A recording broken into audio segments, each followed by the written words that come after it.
मानगोनां हाग्रामा सार दैदेननाय बिपिएफ दलनि थाखाय गिदिर मोनसे साक्सेस बा गिदिर जोंनि थाखाय देरहासार होननानै जों रायजो राजानि आइ आफा अननायाव जों मोनबाय आरो बेनोथ' बिथांमोननि मोनसे थांनाय 2020आव बिथांमोना गारदि मोनदोंमोन बिटिसिखौ सासन खालामनो दा बे बिटिसि सासन खालामनायाव आइ आफा रायजो राजानि अननायाव बिथांमोनाबो मोनसे दायित्व बाहार मोनदोंमोन बिटिसिखौ सासन खालामनो खिन्थु उनावहाय नुबाय बिथांमोननि खामानि मावनाया खुगायाव बुङो फंसे बाथ्रा मावो फंसे बाथ्रा आरो थगायनाया बांसिन जादों बिथांमोननि बे 5 बोसोर सासन कालाव रायजो राजानि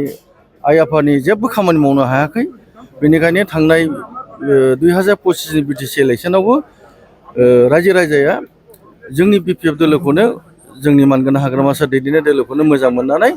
28टा सिटआव जोङो 40टायाव 28टा सिटआव जों देरहासार खालामखादों आरो बेनि रिजाल्टखा प्रमद बर' सालायनाय इउपिपिएल दोलोआ जे फेलियर जाबाय थांनाय 5 बोसोराव बेनिफ्राय जोङो 2025आव जोंनि मानगोनां हाग्रामा सार दैदेननाय बिपिएफ दोलोआ 28 जन देरहासार जानानै जों साक्सेस खालामखादों बेनो रायजो राजानि रिजाल्ट बेनो रायजो राजानि अननाय गतिके एखे धरनैनो नैबे एबार एमएलए इलेक्सनाव जोङो 11 जनाव जोङो 10 जन देरहासार जानो हाबाय आरो बाहाय बे एमएलएआव इउपिपिएल दोलोआ 0 जादों आरो बेनिफ्राय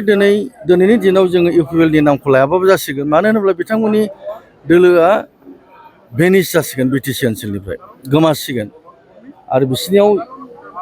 साब्रैसो साबासो हयथ' एमसिएलएफोर दङ बिथांमोनाबो जोंनि दोलोआव हाबफैगोन हयथ' सासे सानैया फैनाय नङा खिन्थु सानै साथामा निस्सय जोंनि दोलोआव हाबफैसिगोन बे क्लियार जानानै दङ आरो इउपिपिएल हिसाबै नाम थानाय नंला बिटिसि ओनसोलाव पलिटिकेल पार्टिया बे गोमालांसिगोन बे मन्त्रि केबिनेट मिनिस्टार मोननाया हाइकमान्डनिसो खोथा जोंनि हाइकमान्डआ मा सिद्धान्त लायो सोरनो होयो सोरनो होआ बे सारमोननिसो डिसिसन जागोन आं सासे एमसिएलए जानानै आं बेफोरबायदि माबाखौ आंहा अधिकार गैया आरो आं बुंनायबो नङा गतिके मन्त्रि मोननाय मोनैया हाइकमान्डनि डिसिसन सोरनो होयो सोरनो होआ जों कर्मि बिपिएफ दोलोनि जों मावबाय थागोन आरो जों मावलांबाय थागोन जोंहा मन्त्रि मन्थ्रा मोननायजों जोंहा खोथा गैया खिन्थु जों बिपिएफ दोलोखौ स्ट्रेंथेन दोनलांगोन आरो स्ट्रं जों लाखिलांबाय थागोन बे जों एस ए कर्मि हिसाबै जों मावलांबाय थागोन मन्त्रि मोननाया गिदिर बाथ्रा नङा आरो बे जोंनि डिसिसन नङा